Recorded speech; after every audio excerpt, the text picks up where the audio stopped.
faces hard tasks, the kind of subjects it goes in concentration with it. Because particularly the right to know versus right against information is a very puzzling subject. And I was wondering till he called me what I could really reflect on this very absorbing dimension of the freedom of speech and expression. Now, what comes to your mind is, before I share some of my bullet point thoughts, I think we need to be brief. That when Einstein said to understand the physical universe, it is two theories of relativity, general theory and the special theory of relativity. Then science thought that the general theory of relativity virtually discovered everything, all possible laws of the universe.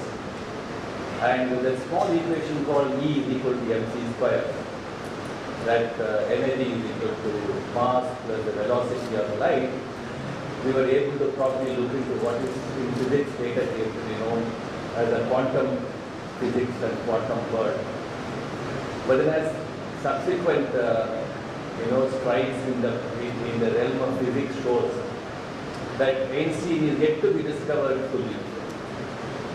In the sense, there are certain aspects of human life and the universe around us which are always matters of perennial discovery.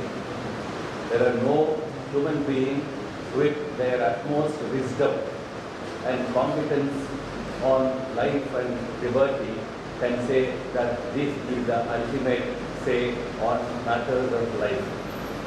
Keeping that in mind, the uncertainties of law always confronts us.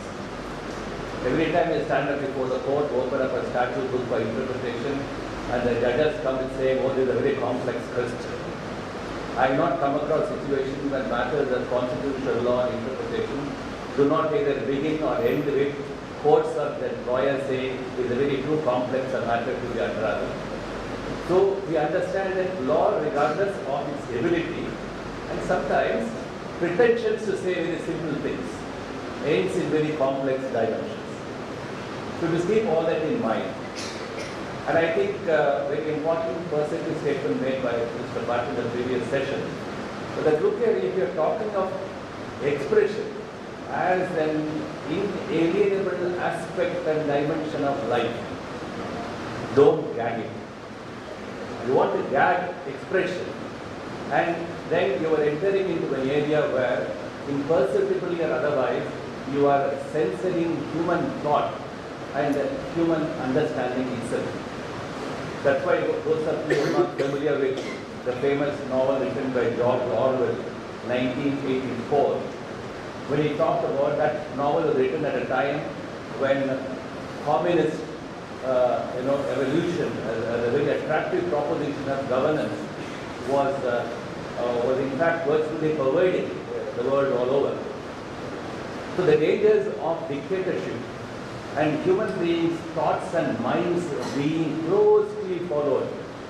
He came up with a very interesting notion that in such a society where technology can develop what is called a thought machine, the thought machine can be put in your homes, in your offices, in your body. Today we have drones at a very microscopic level, which can, which will include in every aspect of our life. So when George Orwell talked about the thought machine, he was in fact presenting a very alarming situation and a possibility in future when technology can make it possible for people's rights in a variety of dimensions to be invaded without even our knowing. I'll just give an example. In a Hong Kong Court of Appeals, a woman was standing at a public corner. A magazine took a photograph of this woman and put it as part of an advertisement for a dress apparel. She did not know that she has been photographed. So when she came, the neighbors came to know and some of her friends came to know that, look here, your photograph is available on a newspaper and a magazine like this. She went and protested and said, look here, my privacy has been affected. My photograph has been taken without my consent. The Hong Kong Court of Appeal said no. Your consent would be required if something valuable about your life is probably taken away. but it could be a very innocuous photograph taken at a particular public junction, and therefore the Court of Appeal said the right to privacy or anything which you need to protect as something valuable for yourself has not been infringed. So therefore there are ways and ways through which technology, social order, governments or other private institutions can virtually invade your life for whatever reasons they may like to possess. So Stauhan asked a very important question to set the whole deliberation in motion. With the Right to Information Act did not deliberately provide and ask the question, why are you asking this information? For what purpose? One can have 2 points of view on that. I think this question as to why should the use part of information be protected or be debated. We are talking about right to know versus right against information. I think we must keep this fundamental issue in mind. Now all of us know today that it is not by reason of our articulation of a right to know by itself that the whole world of information is available to us. Technology has made it possible. It is not a constitutional right or court declaration which have made our ability to gather information possible. The court declaration, judicial pronouncements, legislation are virtually to some extent an aid in this whole process. So the ability to access information is now technology driven. Unlike, for instance, 100 years ago or even 300 years ago, before Gutenberg invented the printing press, we all had papyrus or oral traditions. The whole Vedas and Mahabharata and Ramayana are all oral traditions.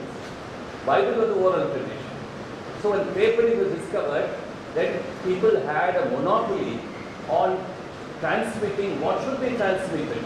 Therefore somebody decided what should be transmitted, how it should be transmitted and whom it should be transmitted.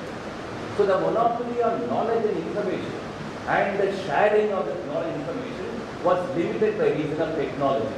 Then comes Gutenberg with the printing press, then we have the print. So the print made it little more expansive.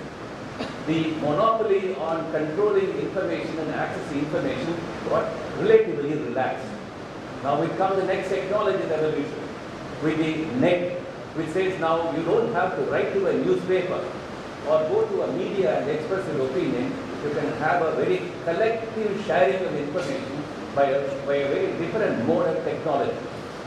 Therefore, the first aspect of use got somewhere undermined. The monopoly to share information, the monopoly on accessing information virtually got undermined by technology.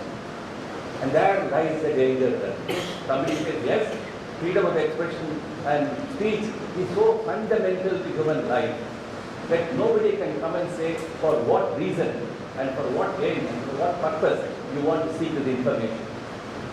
But I suppose there is the other end of the story, namely that while the law may not, the government may not ask you why do you want to seek information, I may ask somebody, why are you seeking information against me?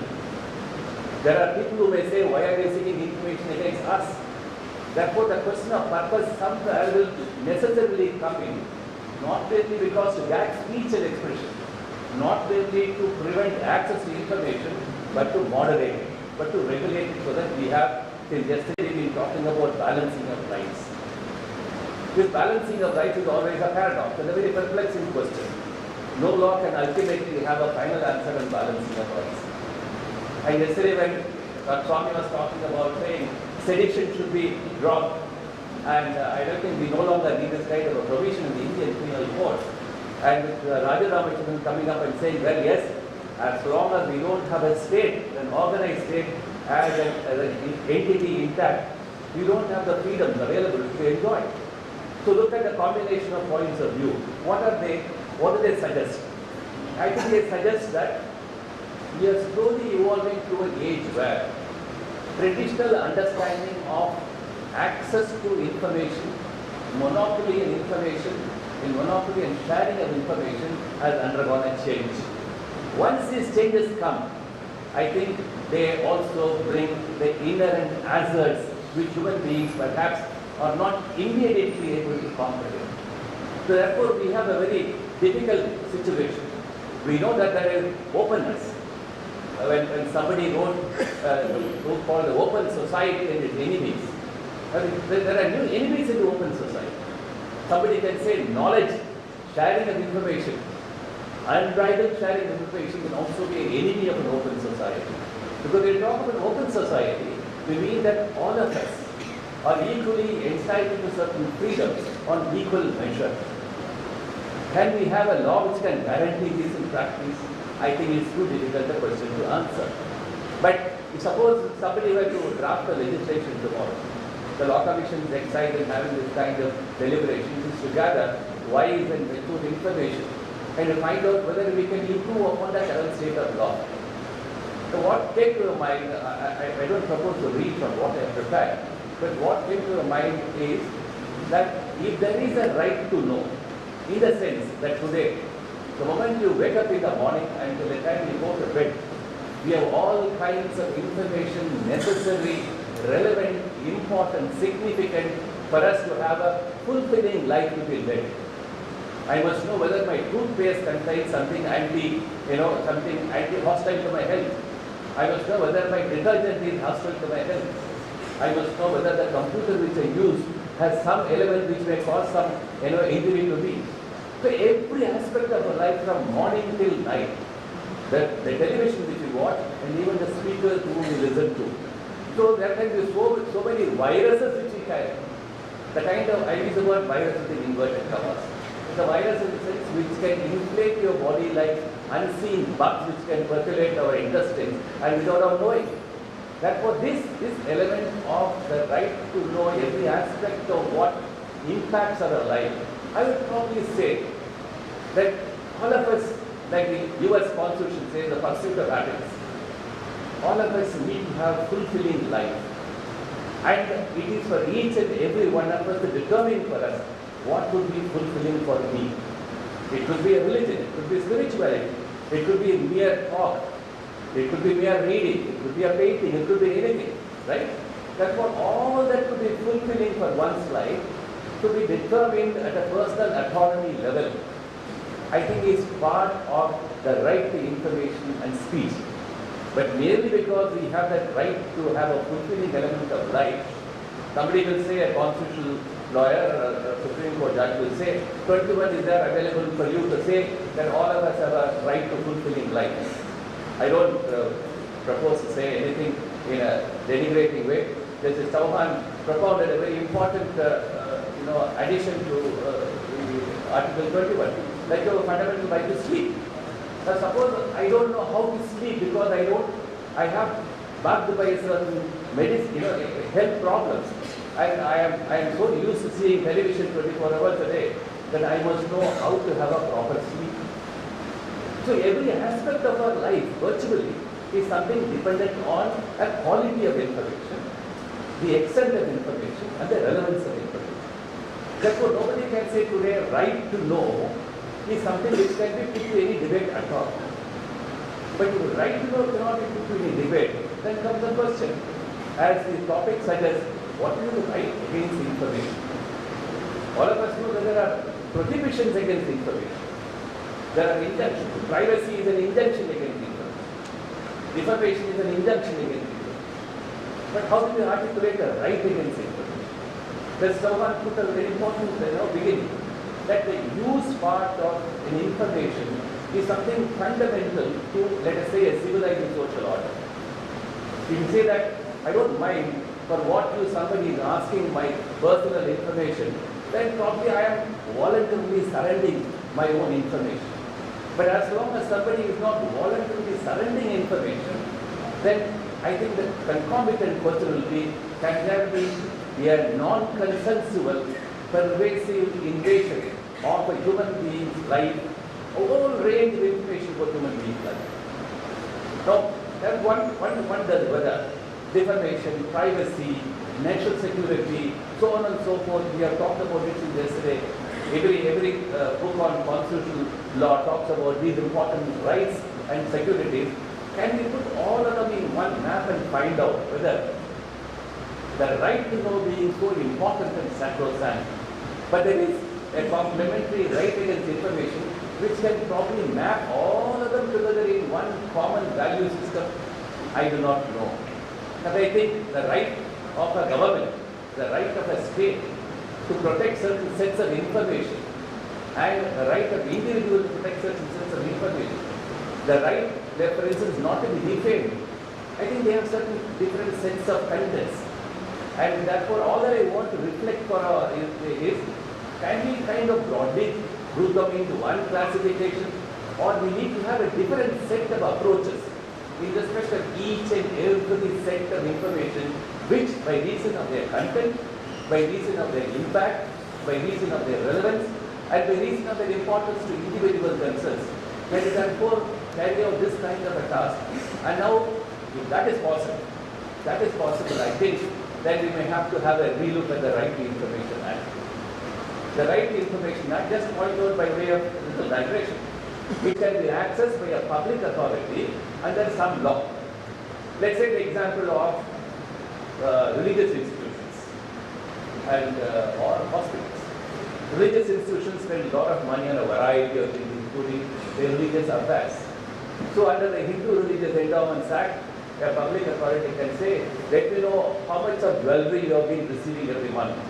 And what are you doing with this kind of jewelry? Is it part of your religious affair? Or something else is happening in this? So somebody, a very inquisitive person may ask this kind of information.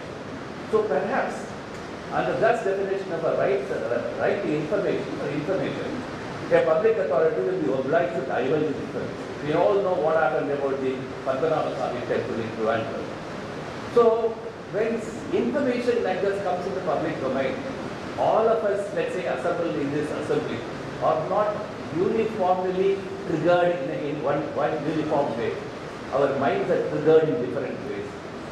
My mind says, look here, if I am a communist or a racialist, it's all right, confiscate all this treasure and make it useful for public welfare.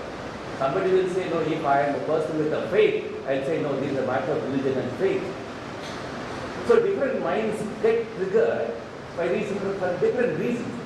And it's important that different mind gets triggered for different reasons. And I think that is the value of an open society. But it's the responsibility of how to share information. And why do we need to share information? Is it mere idle curiosity? Or the pursuit of happiness? Or some enlightenment? I do not know whether all kinds of information we are seeking every day is for enlightenment and pursuit of happiness.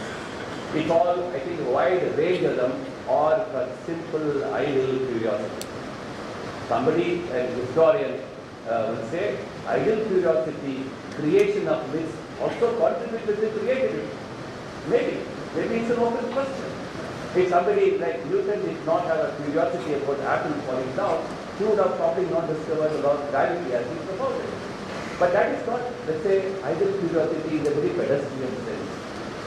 So, how do we therefore refine our minds in accessing, sharing, using, transmitting information? I think therefore it is an important aspect to be borne in mind that the use of information, I think, is the crux of the access to information system. But at the same time, I would probably say that there cannot be a preconceived framework where you can roll virtually every possible use of the internet. And that's a wise balance to be drawn between the need to be completely open to all information and the need to ensure that the way you use the information is so ordered with responsibility. But next comes the question. We have Article 51A, fundamental duties. All of us know these are the duties like 10 commandments. They're all like scriptures. So they can't be enforced in a court. But how many of us, like for instance, how many of us really, political parties, political leaders, how many of us really think that we should abide by the discipline of the Constitution? Do we really understand there is something called the discipline of the Constitution? How do we really inhale and exhale the idea of a Constitution in our everyday life? Do we really mean it, or do we say only these are matters for legislative deliberation, and occasionally somebody like Venkatramani, Times of India, Indian Express have problems with governmental, deliberation in discussions, you come to the court and have a declaration made. Well, oh, we all see in the television, what we read in the newspapers, and our engagement with what one may call the discipline of the Constitution, and our engagement and what called disciplining our lives. And that's in that point of time, I think this question of the use of information, for what purposes is a very important question. The Right to Information Act probably took a different view because we have a prevailing understanding on that no part of governance, no part of community can ultimately say that I will prevent you from talking, thinking and doing what you want to do. So that will be ultimately taking away your liberty and freedom of being a human being. Given that kind of a prevailing understanding, I think the Right to Information Act must have proceeded on that footing. But now we have throughout the world, I gave the example of the Hong Kong issue. Then we had the European Court of Human Rights, the Princess of Hanover had photographs in some public functions taken. She went to the European Court and said, my right to privacy is affected. The European Court said, yes, political figures stand at a different footing compared to other private individuals. Why? As the US Supreme Court said, political figures must face the hardest of times. So we were in public life. But we can keep on drawing these lines. But these lines really take us to this very important question. And I think we have, for instance, a plethora of legislation relating to information in different parts of the world. We have the Right to Information, the Information Technology Act, we have the data protection legislation, we have a variety of related legislation in different parts of the world. Look at the experiments which they have been able to go to these parts of legislation. And where are they arrived at? Is the arriving point where these legislations are able to instill a certain element of sensibility and responsibility in accessing information? I think the answer would be probably no. Somebody will say that's not the role of law. Law cannot assume all this kind of moral roles. It is morality. But I suppose today, all those traditional means of ensuring moral understanding having virtually disappeared and taken the back seat. Today we have secular discourses like constitution, law and disciplines of law which have virtually overtaken the stage. So the moral dimensions which are preached to a variety of sources, they have taken the back stage, and then we can also say pejoratively say moral policing is bad. So all kinds of policing is bad today because morality does not have a say in right to information, practicing information, accessing information, so on and so forth. I just want to read a couple of quotes from which very interesting. For instance, way back in 1956, and I will conclude with these few readings. Way back in 1956, Justice Musamana of the Supreme Court of Pennsylvania had the following to say while observing that freedom of expression means freedom to gather news, write it, publish and circulate it, and when any one of those integral operations is interdicted, freedom of the press becomes a river without a water. He said, unquote, that we should have to argue, as I have in the day of civilization, on behalf of the rights of the press to speak and to act unrestrictively in obtaining and reporting news is astonishing.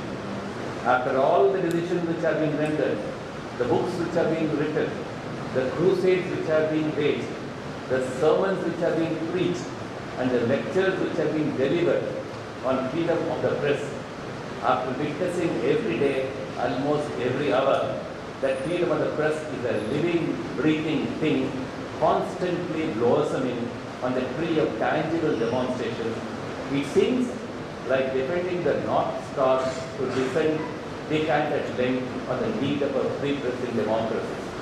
And yet it appears that from time to time, the most obvious truism is attacked and the most commonplace virtue is derided. And as a consequence, one finds oneself defending the integrity of the multiplication table, the sanctity of mother's love, and the need of milk for growing children. So those obvious things are going to defend them. Therefore, I again go back to the question of use. So the right against information will have to be formulated in this proposition, namely that if every information has a value, because no information is value neutral, no idea is value neutral, every information has some relevance, has some protective consequence, economic, social, spiritual, religious, and whatever it is. So if we can classify these sets of informations on a graded scale, and then we say for what purposes a particular information can be profitably put to use. They can have some kind of categorization. Well, they can be suspect categories. Somebody will attack them on the question of Article 14 or the larger principles of liberty. But I think we need to take a plunge in the technique. Unless we take that plunge, perhaps this discussion will probably go on with both points of view, trying to have edge each other by saying that I am superior, and then there can be no gagging on the free speech, etc. And I stand concluded by this. Thank you.